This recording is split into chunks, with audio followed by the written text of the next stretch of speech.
If I had to ask you today to rate how alive and how passionate you feel in your spiritual life on a scale of 1 to 10, where would you place yourself?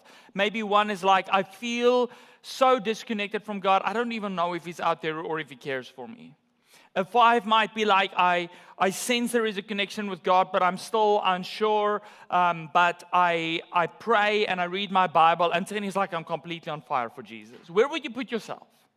But here's the thing, I think no matter, because all of us represent some of those numbers. We're all in different places in our journey with God. But I think no matter where you would put yourself on that scale, deep inside of our beings, there is a sense that there is something more than what we are currently experiencing in our spiritual life. There is something more. There's something deeper.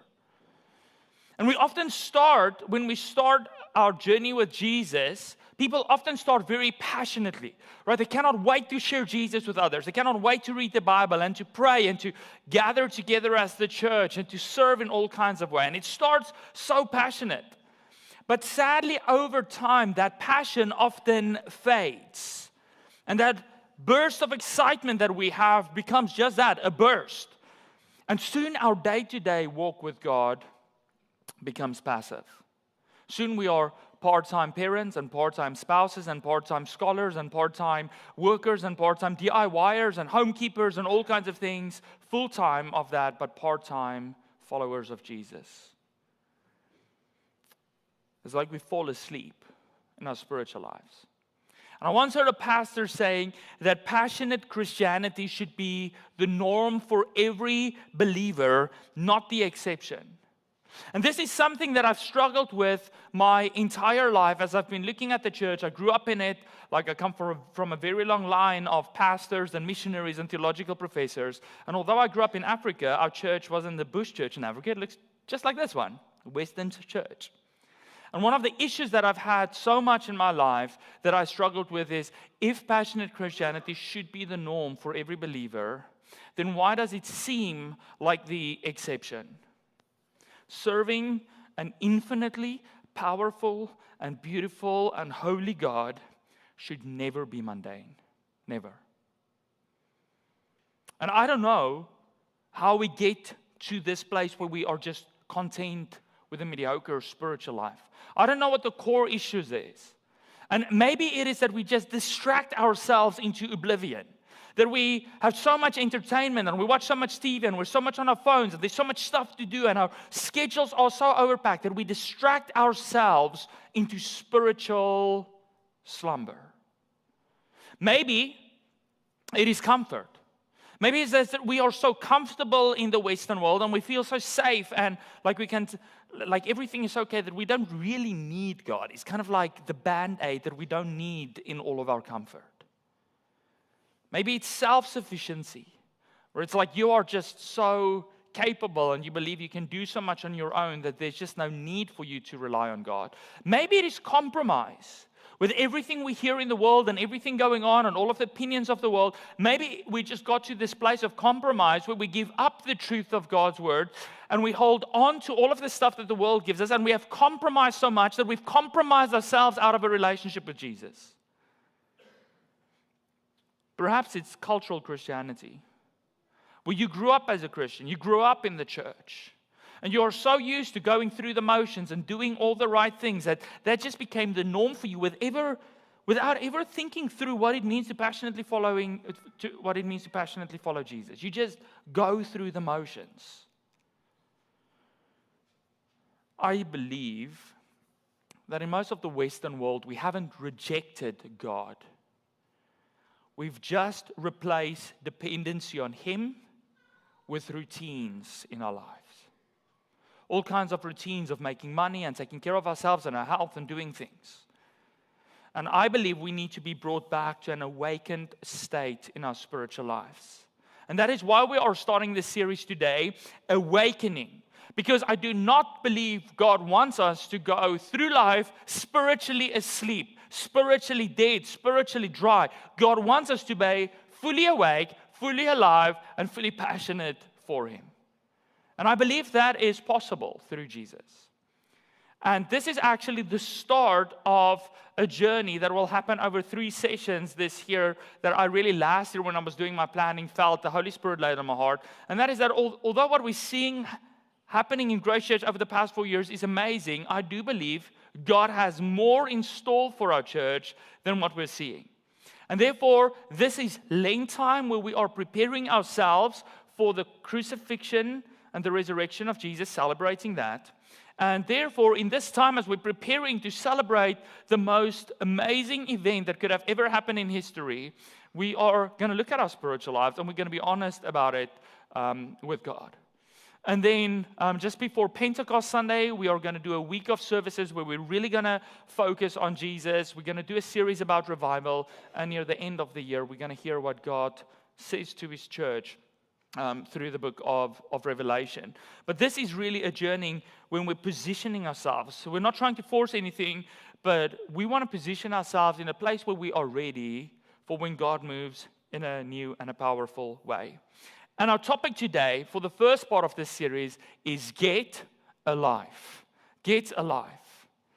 And God doesn't want us to be half alive. God doesn't want us to be dead. He wants us to be fully alive. And we are going to read about a vision that God gave a prophet about 600 years before Jesus that really showed how God can transform dead things to living things. And all of these songs that we sang this morning somehow ties back to this prophet and that vision that God gave him. And just as that was relevant to that prophet in about 586 before Christ, as it was relevant to the Israelites back then, I still believe that this is relevant to us today. So if you have your Bible with you, you can open to Ezekiel. It is one of the prophets in the Old Testament. If you don't know how to find Ezekiel, if you go to the front of your Bible, there is an index. There's also an alphabetical one, so just look for EZ and then turn to that page. We're going to read from Ezekiel 37. And today we're basically going to go verse by verse through this text. So you can keep your Bible open to it. It will help you as we work through it. Ezekiel 37. Verse 1. This is the vision that God is showing him. It says, "The hand of the Lord was on me, and He brought me out by the Spirit of the Lord and set me in the middle of a valley, and it was full of bones. He led me back and forth among them." So it's not just that He just viewed these bones from a distance. He was walking through or drifting through them. I don't know how, but he was going through these bones. So he got to see them up close and personal. He says, He led me back and forth among them, and I saw a great many bones on the floor of the valley. Bones that were very dry. So this isn't a kill that just happened or something. These are bones that have been lying in the wind and it's been burned by the sun, and they are as dead as it can be. And then God asked me, "Son of man, can these bones live?" And I said, "Sovereign Lord, you alone know." Then He said to me, "Prophesy to these bones and say to them, dry bones, hear the word of the Lord. This is what the sovereign Lord says to these bones. I will make breath enter you, and you will come to life. I will attach tendons to you and make flesh come upon you and cover you with skin. I will put breath in you, and you will come to life. Then you will know that I am the Lord." So I prophesy as I was commanded.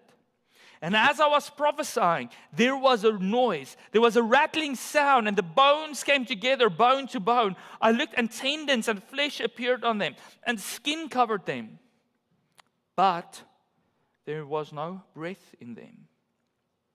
Then He said to me, "Prophesy to the breath." And that is the Hebrew word ruach, which means, it refers to the Holy Spirit, to the breath of God, that we also read about in Genesis, that God blows into Adam and then he has life. So God said, "Prophesy to the breath, prophesy, Son of man, and say to it, this is what the sovereign Lord says. Come, breath, from the four winds, and breathe into these slain, that they may live."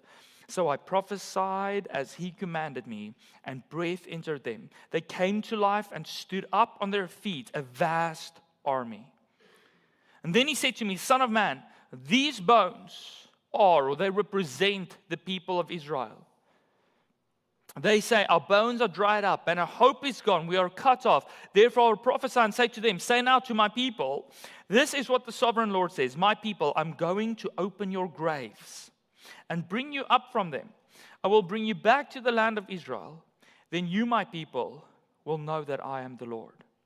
When I open your graves and bring you up from them, I will put my spirit in you and you will live. And I will settle you in your own land. And then you will know that I, the Lord, have spoken and I have done it, declares the Lord. If I ask you, what do you think of when you hear these words, dry bones? What mental picture does that bring to you? I think we don't know exactly what happened. We don't know why there's bones. We don't know if there was a war or whether an animal attacked or whether there's poisonous gas or what is going on. The only thing we know is dry bones means that something significant happened in that spot because it's a valley full of bones. Something happened that was wrong, that drained life from whatever was alive before. There is no more flourishing. There is no more life. There's no connection to the source of life. There's only death. And this vision, when God gives it to Ezekiel, is a symbol of discouragement and dejection and depressing circumstances that God's people felt. The kind of circumstances that is present both there in their time and in our lives when we don't allow God to be fully present in our lives.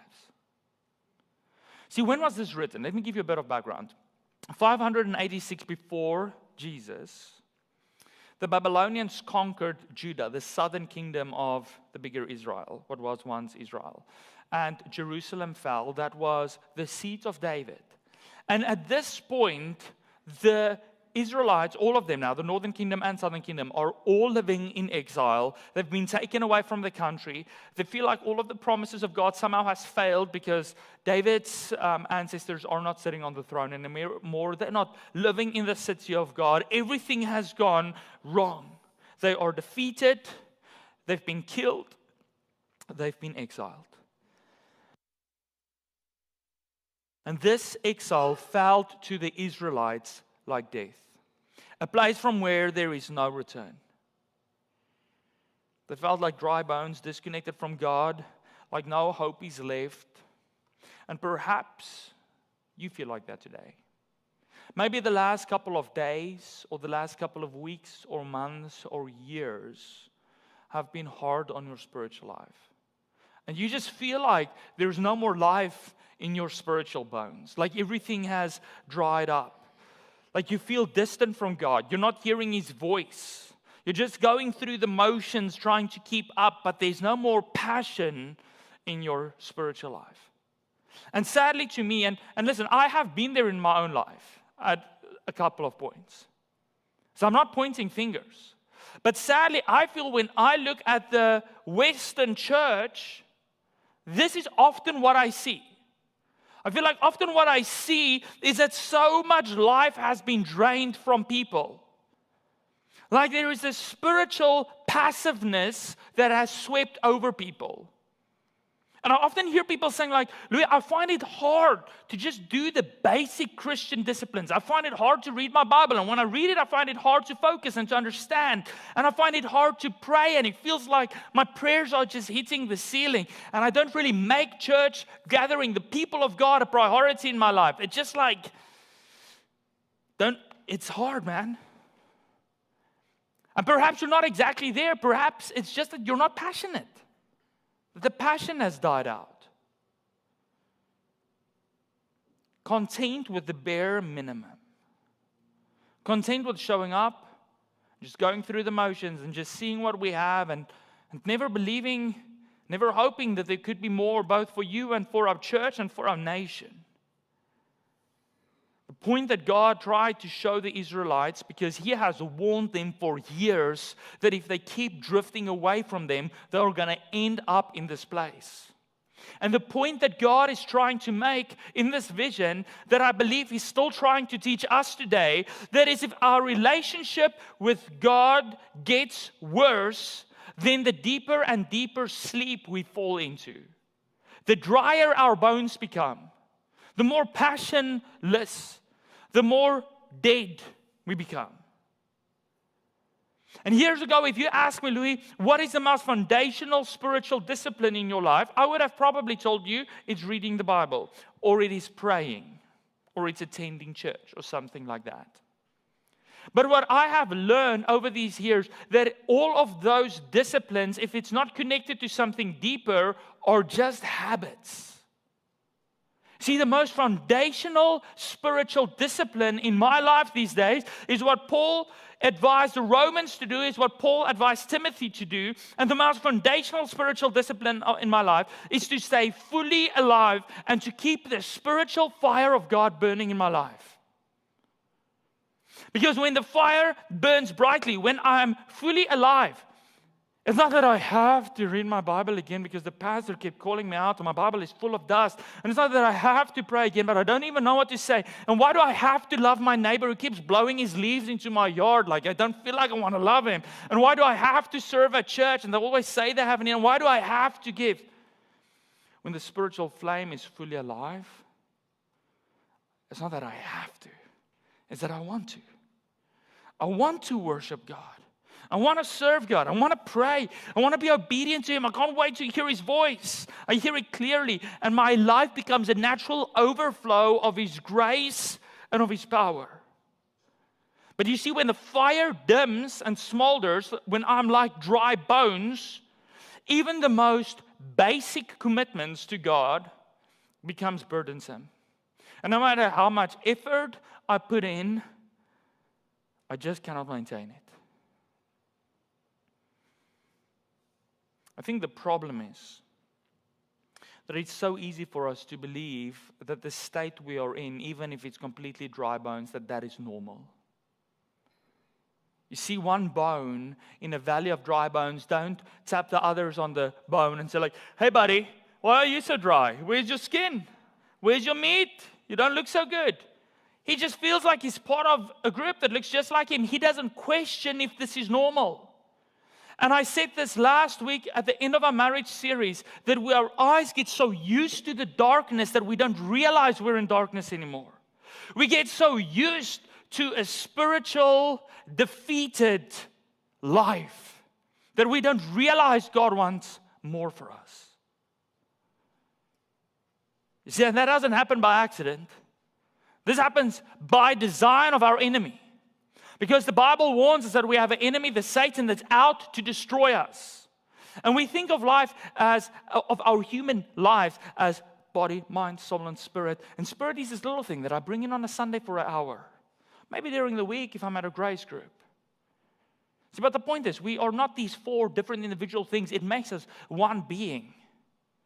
And we spend so much time looking after our bodies. And we go to the dentist and we go to the doctors and we eat healthy and we train. And we look after our minds. We study and we learn and we take in information. And we look after our soul, our emotions, and our relationships that we have with people. And we see counselors and we do all of these things. And then when it comes to our spiritual lives, we're like, if I've got a little time left, maybe on Sunday.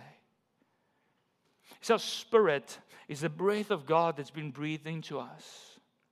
And whether you know it or not, what you believe, your spiritual life determines everything else. It is the center, it's the seat of our worldview.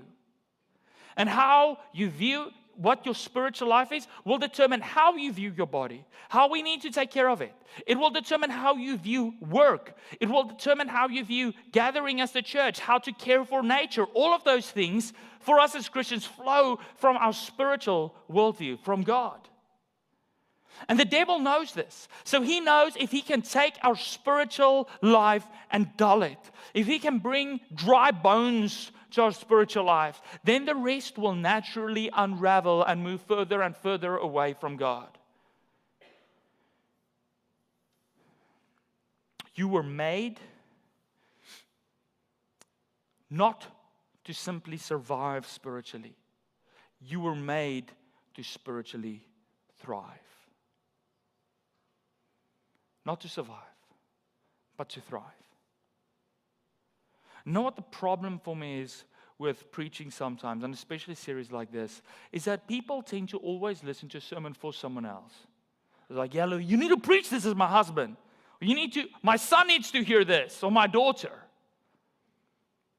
I want to ask you in the series to make a commitment not to listen to these sermons for anyone else.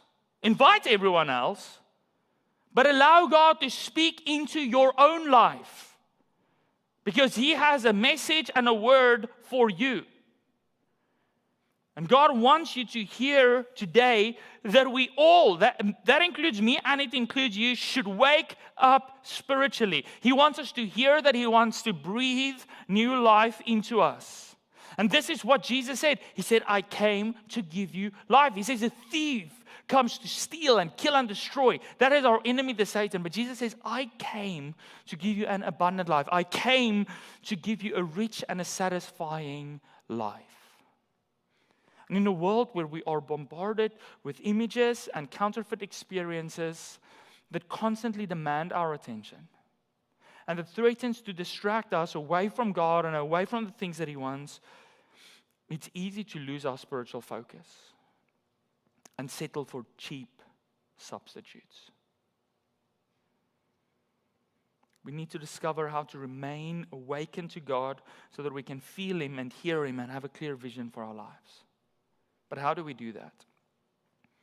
And in this vision that God gave Ezekiel, He goes through these 3 very specific things that God asked Ezekiel that we can apply to our lives. That he had to apply, that the Israelites had to apply, that the early church had to apply, and that we still need to apply to our lives. But I want you to see something at the beginning. Before we even talk about this, because I don't know your story. I don't know why you might feel spiritually dry. But God says, can these bones live? God does not ask, why are these bones dead? Why are they so bare? Why is this valley full of bones? Like Ezekiel doesn't know. God is like, that doesn't matter. That's not the point. It doesn't matter what is going on in your life, where you are on that spiritual slide, where you are on your trajectory. Whatever is behind you is behind you. God is asking a question about the future, about your tomorrow. And the question is, can these bones live?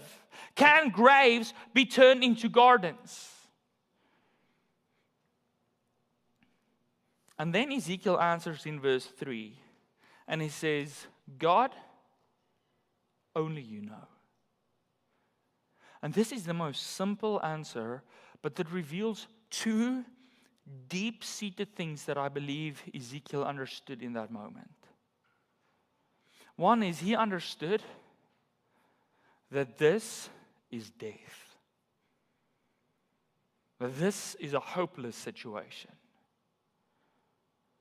And 2, he understood that nothing he does, no magic sauce that he sprinkles over it, can change the situation. So this is the first thing I believe. If we want to change from being dead to being alive, from graves to gardens, if we want to be fully passionately alive in Jesus, it requires us to acknowledge the dryness of our spiritual bones, to acknowledge the death that we have in our spiritual life and our inability to fix it. That's where it starts. So in order to thrive, the first thing you have to do is admit that you are spiritually dry. There's a saying, the Nile is not only a river in Egypt. Guys, as long as we deny the problems in our lives, we do not have an opportunity to change it. Because you don't need to fix something that doesn't exist. And as long as we deny that we are spiritually dry, nothing will change in our lives. But then God continues in verse 4. And after Ezekiel says, God, I have no idea and I have no power over this. You are God. Only you can do this.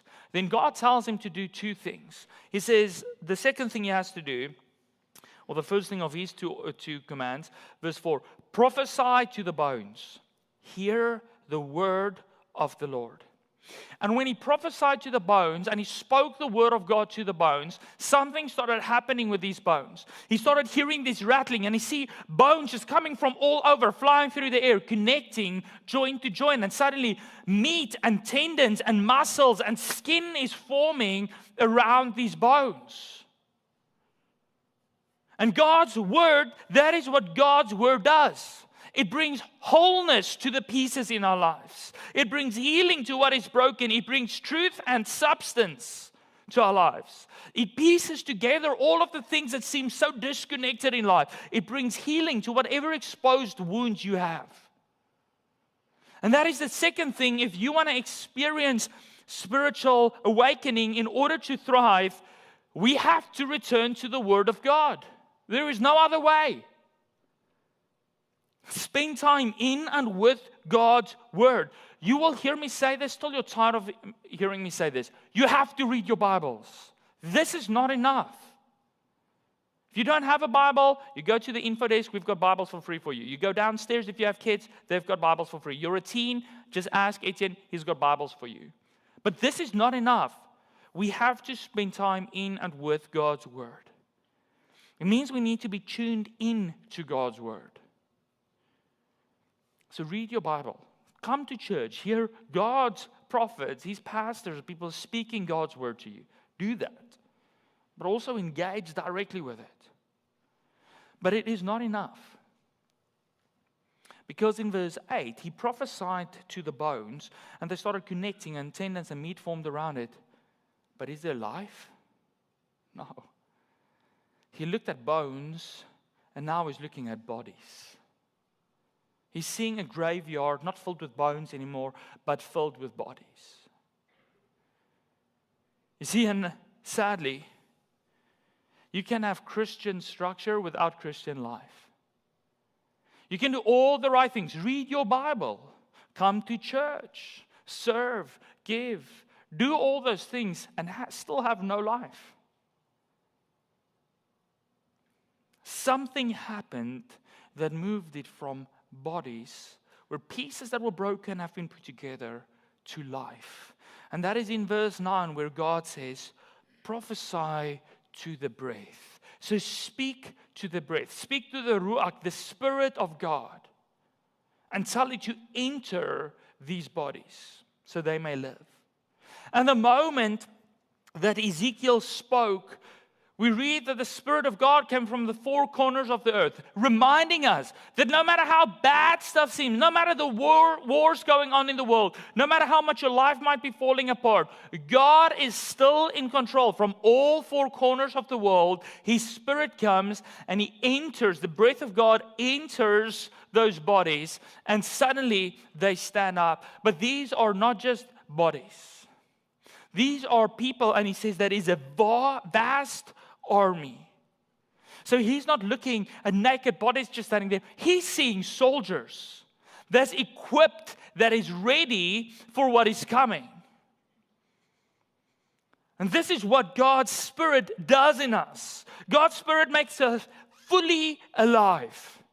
That Ruach that has been breathed into those bones is the same one that's been breathed into the little mud man that God created in Genesis. And then God breathed into that piece of mud and it became the first man. It became Adam.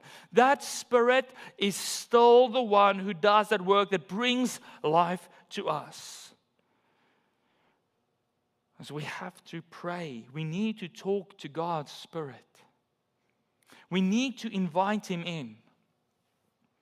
And when we accept Jesus, the Bible says that the indwelling of the Spirit is present in our lives. He becomes present.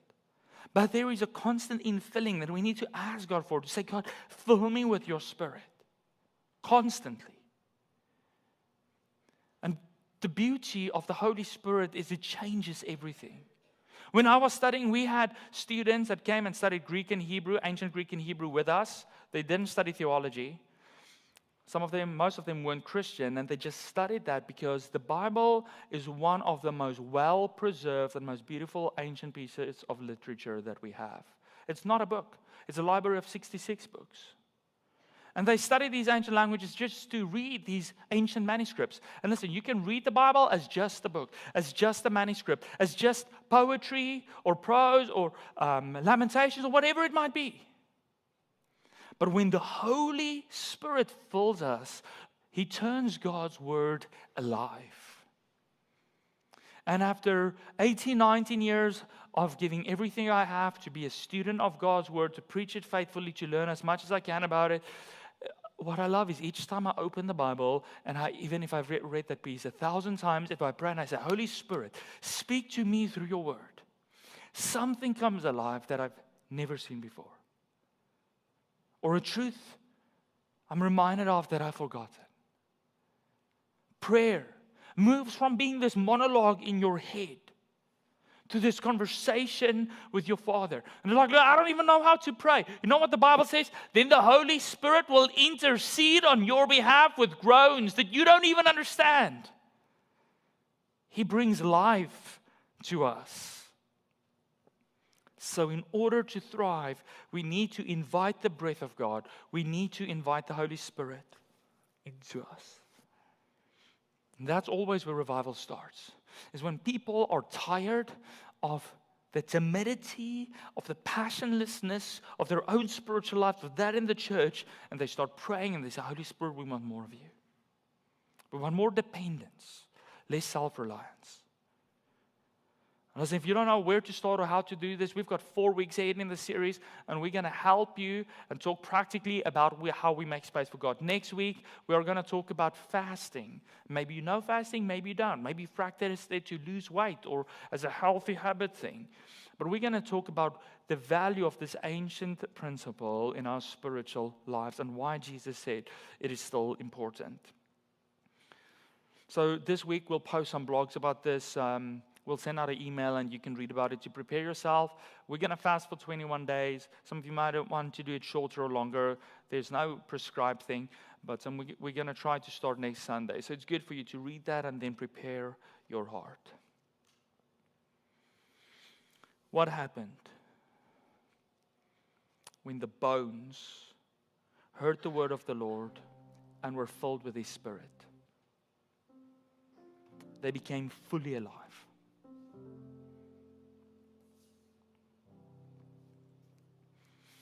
And then God goes from just giving this vision to Ezekiel. And He says, now I want you to prophesy to my people. And I want you to tell them what it means.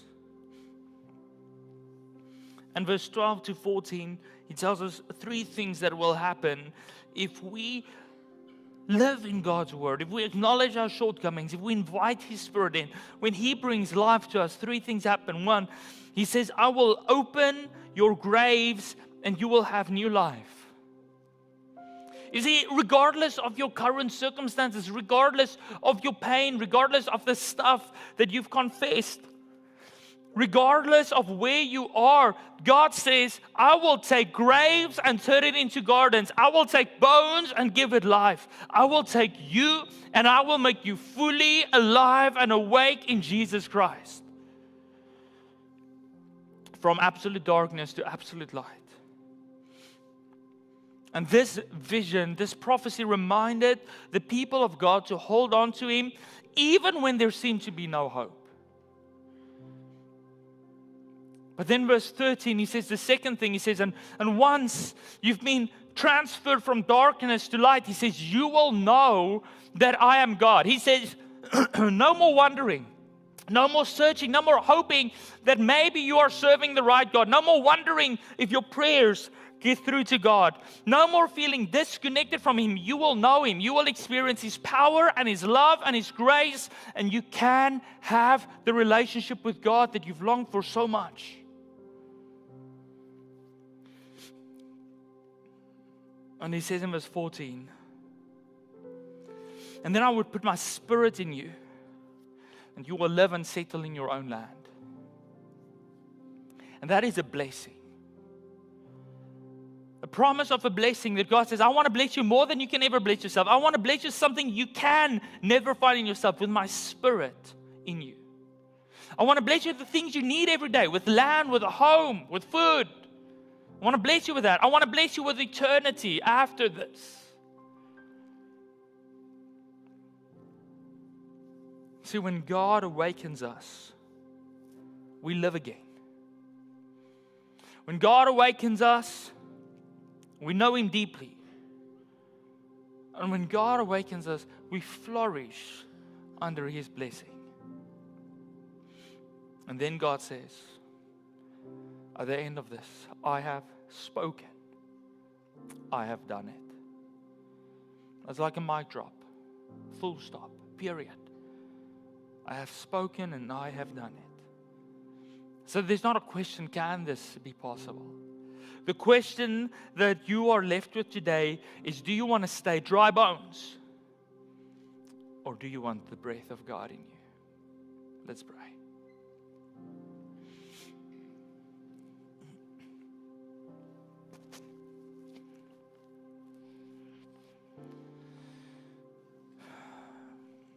Jesus, we have to confess that for too long we've been okay with a passionless, timid, mediocre spiritual life. That we've been okay with being disconnected from you. That we've been okay with covering up and living in our sin. That we've been okay compromising your truth with that of the world. But today we come to you. And we ask, God, breathe life into our dry bones. Bring life to what is dead.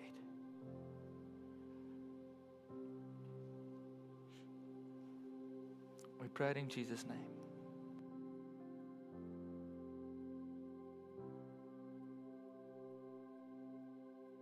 Amen.